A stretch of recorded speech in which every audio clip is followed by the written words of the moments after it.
ఖమ్మం జిల్లా నేలకొండపల్లి మండలం కోరుట్లగూడెం అనే గ్రామంలో ఓ సామాన్య రైతు చేస్తున్న సేవా కార్యక్రమాలు నిర్వహించడానికి జూనియర్ ఎన్టీఆర్ ఇన్స్పిరేషన్ అని జూనియర్ ఎన్టీఆర్ పేరు మీద సేవా కార్యక్రమాలు తన మిత్ర బృందంతో కలిసి పేదలకు చేస్తున్నామని అన్నారు. జీవీఆర్ తిరుమలాయపాలెం, ముదికొండ, నేలకొండపల్లి ఈ 3 మండలాల్లో ఫోన్ చేసిన వెంటనే అక్కడ వాలిపోతారు. నిరుపేదలైతే 2-3 నెలలకు సరిపడా వంట సరుకులు సమకూరుస్తారు. ప్రైవేట్ పాఠశాలల్లో చదువుకున్న పేద విద్యార్థులకు పుస్తకాలు కొనిస్తారు. వికలాంగులకు వీల్చైర్ సమకూరుస్తారు. ఇలా ఎవరికి ఏ అవసరం వచ్చినా అన్ని రకాలుగా ఆదుకునే ఈ వ్యక్తి కోట్లున్న కోటీశ్వరుడు కాదు, వేల ఎకరాలున్న ఆస్తిపరుడు అంతకంటే కాదు. ఇతను ఓ మామూలు రైతు. ఈ 3 మండలాల నిరుపేదలకు సహాయం చేయడానికి ఎన్టీఆర్ అనే తారక మంత్రం తప్ప ఇంకేమీ లేని సామాన్య రైతుతో మా రిపోర్టర్ కృష్ణమోహన్తో జీవీఆర్ ఫేస్ టు ఫేస్. కలవడానికి వచ్చాము మనం ఈరోజు.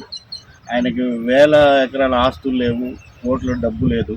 కేవలం ఆయన మిత్ర బృందంతో ఎన్టీఆర్ గారి అభిమానం మీద, ఆయన మీద ఉన్న అభిమానంతో సేవా కార్యక్రమాలు నిర్వహిస్తూ ఉన్నాడు. ఈరోజు అన్నని ఆయన అభినందిస్తూ మన ఛానల్ తరఫున మన వంతుగా అన్నని కలవడానికి వచ్చాము. ఈరోజు ఆయన ఏం చేస్తున్నారు, అసలు ఎలా సాధ్యపడుతుంది ఈ సేవా కార్యక్రమాలు ఈ 3 మండలాల్లో, ఖమ్మం జిల్లాలోని తిరుమలాయపాలెం మండలం, కొండపల్లి, ముదిగొండ ఈ 3 మండలాల్లో ఎవరు ఫోన్ చేసినా పేదరికంతో బాధపడుతూ అన్న మాకు ప్రాబ్లంలో ఉన్నాము, ఈరోజు మాకు పూటకి వెళ్ళట్లేదు, లేదంటే ఇబ్బందిగా ఉంది, మా పిల్లలు స్కూల్కి వెళ్ళలేకపోతున్నారు, ఈ ఫీజులు ఉన్నాయి అని అంటే తన మిత్ర బృందంతో, జూనియర్ ఎన్టీఆర్ గారి అభిమాన మిత్ర బృందంతో అన్న ముందుండి తన స్నేహితులు వెంటేసుకొని ఈరోజు ఎవరు ఫోన్ చేసినా అక్కడికి వెళ్ళి రెక్కలు కట్టుకొని వాలిపోయి సేవా కార్యక్రమాలు నిర్వహిస్తూ ఉంటారు. ఆయనకి ఎలా సాధ్యపడింది అనేది కనుక్కుందామని వచ్చాము ఈరోజు. అలా చెప్పండి అన్న, ఎలా చేయగలుగుతున్నారు మీరు, ఎట్లా సాధ్యపడుతుందని చెప్పండి అన్న ఒకసారి ఒక మాట. అండి, మాది ఖమ్మం జిల్లా నేలకొండపల్లి మండలం కోరుట్లగూడెం గ్రామం. నా పేరు జీవీఆర్. నాకు ఎన్టీఆర్ గారు అంటే చాలా ఇష్టం. ఆయన మీద అభిమానంతో ఈ కార్యక్రమాలు చేయడం జరుగుతుంది. నేను సాధారణ ఒక రైతు కుటుంబంలో పుట్టాను.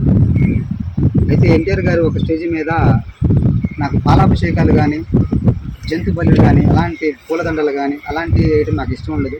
మీకు చేతనైతే వీలైతే 10 మందికి సహాయం చేయండి, 10 మందికి కడుపు నింపండి అని ఒక మాట చెప్పాడు. ఆ మాటకు నేను కట్టుబడి ఉంది ఈరోజు ఆయన గారి పేరు మీద ఈ సేవా సమితిని నిర్మించి స్థాపించి వాళ్ళకి నేను ఎక్కడ ఏ ఇబ్బందులు ఉన్నా కానీ, ఆర్థిక పరంగా ఎవరు ఇబ్బందులు ఉన్నాయని నాకు ఫోన్ కాల్ చేస్తే వాళ్ళ దగ్గరికి వెళ్ళి వాళ్ళకి సహాయం చేయడం జరుగుతుంది. నాకున్న భూమి అంటూ ఏం లేదండి. మా నాన్నగారు నాకు 1 ఎకరం పంచిచ్చాడండి. దాంట్లోనే చేసుకుంటూ దాంతోపాటు ఒక 5 ఎకరాల కౌలుకు తీసుకొని వ్యవసాయం చేస్తూ జీవనం సాగిస్తున్నాను.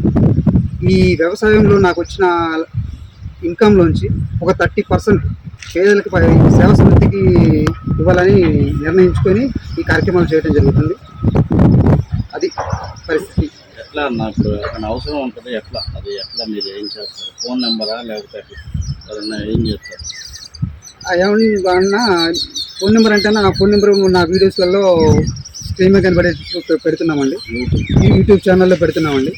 దాన్ని చూసిన ప్రతి ఒక్కళ్ళు కూడా వీడియోలు పంపించడం, మా పరిస్థితి ఇలా ఉంది అలా ఉంది అని చెప్పేసి పంపిస్తున్నారు. వాళ్ళకి ఇబ్బందులు ఉన్నాయని తెలుసుకొని వాళ్ళ దగ్గరికి వెళ్ళి మేము సహాయం చేయడం జరుగుతుంది. మా మిత్ర బృందంతో వెళ్ళి సహాయం చేయడం జరుగుతుంది. యూట్యూబ్లో ఏం సెర్చ్ చేసుకోవచ్చు? జీవీఆర్ ఎన్టీఆర్ సేవా సమితి అని పెడితే నా ఓపెన్ అవుతుంది, మా ప్రొఫైల్ ఓపెన్ అవుతుంది. ఓకేనా, థ్యాంక్ యూ. మనం ఈరోజు చూసాం కదా అన్న, ఉన్న కొద్ది దాంట్లోనే వ్యవసాయం చేసుకుంటూ ఆయన కుటుంబాన్ని పోషించుకుంటూ తన స్నేహితులతో కలిసి ఇంత పెద్ద సేవా కార్యక్రమాలు ఎవరు ఏది అడిగినా కూడా కాదనకుండా, తనకు ఆ బాధ తెలియకుండా ఎవరికి చెప్పుకోకుండా ఈరోజు కేవలం ఆయన ఏదో పిలిపించుకొని నాకు పబ్లిసిటీ ఇవ్వండి అని కాదు, మేము తెలుసుకొని మా అంతటిగా మేము N99 టీవీ ఛానల్ తరఫున నా అంతటిగా నేను అభినందించడానికి వచ్చాను. ఈరోజు ఇంకా 10 మందికి తెలియజేద్దాం ఛానల్ తరఫున, ఇంకా అన్నను ప్రోత్సహిద్దాం, ఇంకా సేవా కార్యక్రమాలు ఇంకా ఎక్కువ చేసేలాగా ప్రోత్సహిద్దామనే ఉద్దేశంతో వచ్చాను తప్ప అన్న ఏదో ఛానల్లో పిలిపించుకొని నేను ఏదో ఇది అవ్వాలి అది అవ్వాలనే ఉద్దేశంతో లేడు పాపం. కాబట్టి నా వంతుగా నేను ఛానల్లో ఒక రిపోర్టర్గా తన మంచిని 10 మందికి తెలియజేయడం కోసం వచ్చాను. అలాగే ఎవరికి సహాయ సహకారం కావాలన్నా జీవీఆర్ గారి ఆ వీడియోలు యూట్యూబ్లో ఉంటాయి, అవి సెట్ చేసుకుని ఆయన ఫోన్ నెంబర్ ఉంటుందంట. చూసి ఎవరికి సహాయం కావాలన్నా నిరుపేదలు, అవసరం ఉన్న మేరకు నిరుపేదలు ఫోన్ చేసి అన్నకి ఫోన్ చేస్తే తప్పకుండా సాయం చేయడానికి ముందు వస్తారు. Thank you.